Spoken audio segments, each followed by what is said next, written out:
నమస్తే అండి. మామూలుగా ఎవరైనా ఎంతో డ్రీమ్స్తో ఒక ఇల్లు కట్టుకుంటారు. ఇలా ఉండాలి, అలా ఉండాలని ఎన్నో ఇయర్స్ నుంచి ఈ ఐటమ్ ఇలా చేయించుకోవాలి, ఆ ఐటమ్ అలా లోన్స్ పెట్టేసి ఏదో కష్టపడి ఈఎంఐలు కడతా ఎంత బాగా అంటే ఒక మిడిల్ క్లాస్ వాళ్ళు ఒక ఇల్లు తయారు చేసుకోవడానికి ఎంత కష్టపడతారో మీకు ఐడియా ఉంటుంది కదండి. అంత కష్టపడి కట్టుకున్నాక ఏదో రీజన్స్ వల్ల ట్రాన్స్ఫర్స్ ఏదో ఉన్నప్పుడు ఆ ఇల్లుని వేరే వాళ్ళకి రెంట్కి ఇచ్చేసి వెళ్తాం. వెళ్ళినప్పుడు ఏమవుతుందంటే ఇక్కడ ఇదే పని జరిగిందండి.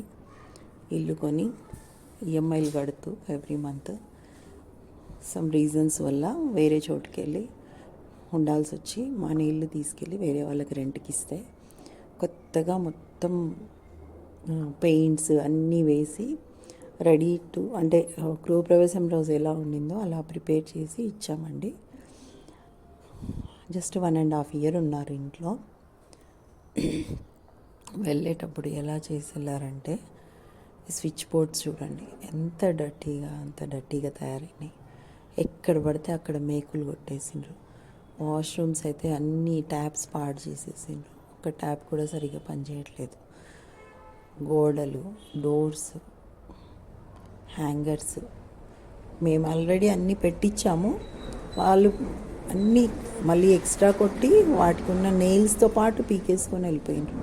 అట్లా మళ్ళీ కొట్టాలి, తీయడము ఉండకూడదు అనేసి అన్నీ సెట్ చేసి పెట్టేశాం. హ్యాంగర్స్ కానీ ఏవే కానీ మళ్ళీ వాళ్ళు వచ్చి గోడలు అంటే మేము ఉన్నాం కదా ఆల్రెడీ ఉన్నప్పుడే అన్నీ సెట్ చేసి ఇచ్చాము.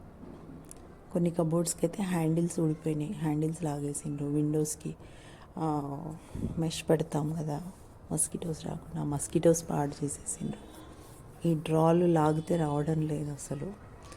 ఎంత కష్టపడి కట్టుకుని ఉంటామో, ఎంత డ్రీమ్ హౌస్ అసలు. ఇది వచ్చేసి చిల్డ్రన్స్ బెడ్రూమ్ అండి. పాపం వాళ్ళైతే ఎంతో జాగ్రత్తగా చూసుకునే వాళ్ళని వాళ్ళ బెడ్రూమ్ని. వాళ్ళ స్టడీ టేబుల్ దగ్గర అయితే వాళ్ళ ఇంట్లో చిన్న అబ్బాయి ఉన్నాడు అనుకుంటా, గోడలంతా స్కెచ్లు రాసేసిండు, మొత్తం గీసి పెట్టేసిండు. వాళ్ళకి స్టడీ టేబుల్ పెట్టించాము, ఒకటి చిన్నగా అలా చేయించాము.